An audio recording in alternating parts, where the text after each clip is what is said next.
स्वर्गत प्रफुल्ल कुमार साहू स्मृति श्रद्धांजलि सभा अनुष्ठित हो मांगा ब्लॉक अंतर्गत बराईपुर पंचायत स्थित मणिजोड़ी ग्रामर स्वर्गत प्रफुल्ल कुमार साहू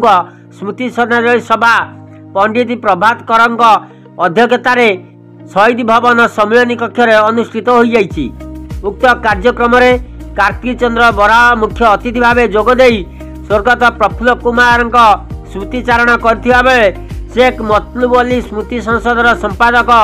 आईनजीवी दीपक कुमार महांती अतिथि परिचय प्रदान करथिले। आगामी शताब्दीर संपादक शेख मासूद अली, प्राध्यापक डॉक्टर जनार्दन राउत, महिमा धर्म गवेषक डॉक्टर एकाशी प्रधान, गौरांग चरण नायक, सुकांत नंद, संग्राम सामल, भ्रमरवर दास, नलिनीकांत नायक, बटकुष्ठ बारिक, अनादी चरण नायक, अक्षय खटुआ, महेश्वर स्वाई, पूर्णचंद्र नायक, पुरुषोत्तम प्रधान, चित्तरंजन राउत, शिक्षाविद भवेश चंद्र साहू, अजय कुमार नायक प्रमुख श्रद्धांजलि अर्पण करथिले। अन्य मानक मध्यरे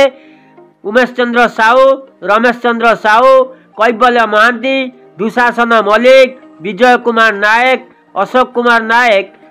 सुरेंद्र साहू प्रमुख सभा कार्य परिचालना करथिबा बेले शेष में स्वर्गत प्रफुल्ल साहू कनिष्ठ पुत्र सचिंद्र साहू कृतज्ञता ज्ञापन करथिले।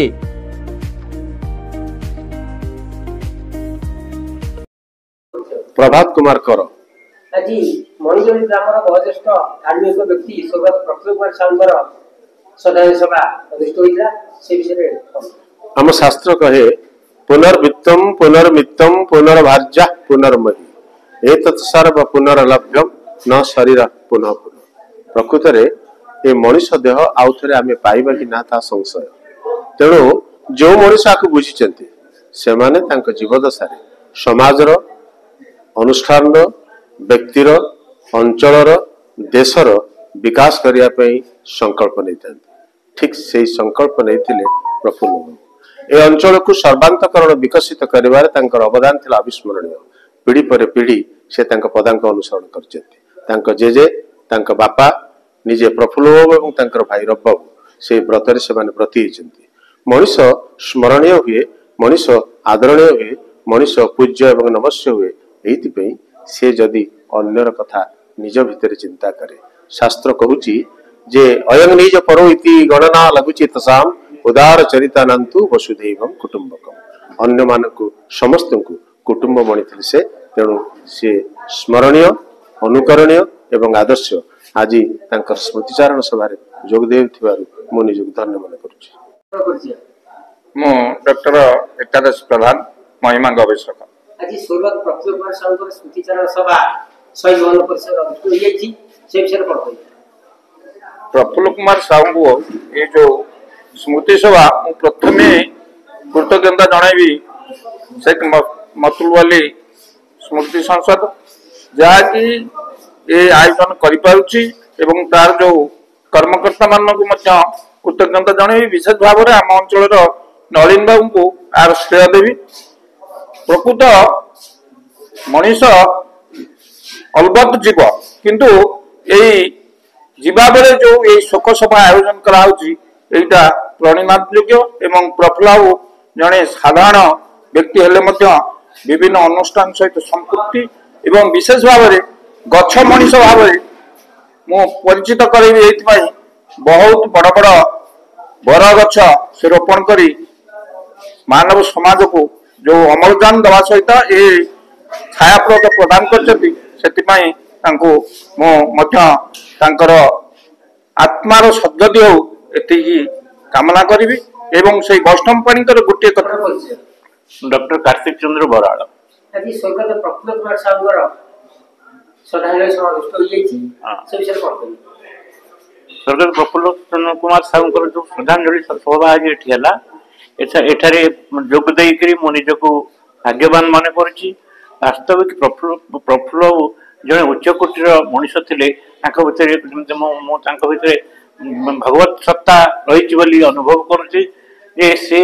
ये अंचल उन्नति पाई एवं भविष्य पीढ़ी एवं विशेष भाव में ये विश्वर मंगल पाई से बहुत काम करिसंती एवं अवर्तमान आम सुकांत नंद शेख मतलूब अली स्मृति संसद संपादक भाव कार्य करुच्ची माहेंगारे साहित्य संस्कृति विशेषकर लोक मानकर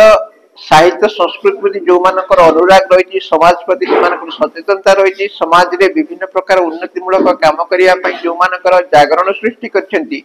स्मृति संसद तरफ सेमानकर स्मृति श्रद्धांजलि देवा विभिन्न स्थान रे आमे पालन करूछु। आज मणिजोरी ग्रामर जड़े गुणी एवं विशेषकर विद्वान एवं धार्मिक व्यक्तित्व स्वर्गत प्रफुल्ल कुमार साहूंकर स्मृति श्रद्धांजलि सभा आज ये शहीद भवन मणिजोरी पालन करा जाउछि। विशेषकर ग्रामांचल जो माने विभिन्न समय रे तांकर स्मृति गुड़ी को साइती रखिचंती एवं स्मृति रे विभिन्न प्रकार समाज रे संस्कार समाज सेवा एवं समाज रे लोक मानकर सामग्रिक विकास रे सेमाने को निजको नियोजित करिसंती सेमानको आम उत्तरदायी पाखरे तांकर कार्य को आमे प्रचार और प्रसार करैबा एवं वर्तमान समाज को नुआ करी गढ़ी तोलिबा लोक संपर्क रक्षा करिबा भाईचारा वृद्धि करिबा एही कार्यक्रम आमर दायित्व एवं लोक मानक पाखरे एहा को पहुंचैबा आम समस्तकर दायित्वबोध कर्तव्यबोध भाव रे आमे एही कार्यक्रम को परिचालना करिछु। आजिकल समाज रे पिता माता को अवहेला करथिला बेले सेमान को वृद्धाश्रम छाडी देउछंती से विषय जनसमाज को बार्ता दे आमे एही बार्ता देबाकू चाहूछु जो माने पिता माता को वृद्धाश्रम छाड़ी दे चले जाउछंती सेमाने आधुनिकता प्रति तांकर आग्रह रही किंतु आमे से आधुनिकता को बहुत दूर रे रही केवल आम गाँ रे आम भाईचारा रे आम पड़ोसी रे आम संपर्क माध्यम रे आमे समस्त को एकाठी गोटे परिवार रे बांधी रखिबा एकतार सूत्र रे बांधी रखिया पई आमे समस्ते एकाठी हबा एवं आमे समस्त को निजर परिवार भाव में देखा एवं ये समाज यही जो कुसंस्कार रही अपन कहले पिता माता को नहीं वृद्धाश्रम में रखी दौरान ठीक अच्छे आम अवहेलित लोक मैंने को वृद्धाश्रम रखा से साहाय्य सहयोग करने निश्चित भाव आवश्यकता रही किंतु आम ये मानसिकता रखा उचित नुहे। मांगारू विजय कुंवर रिपोर्ट निर्माण लाइव।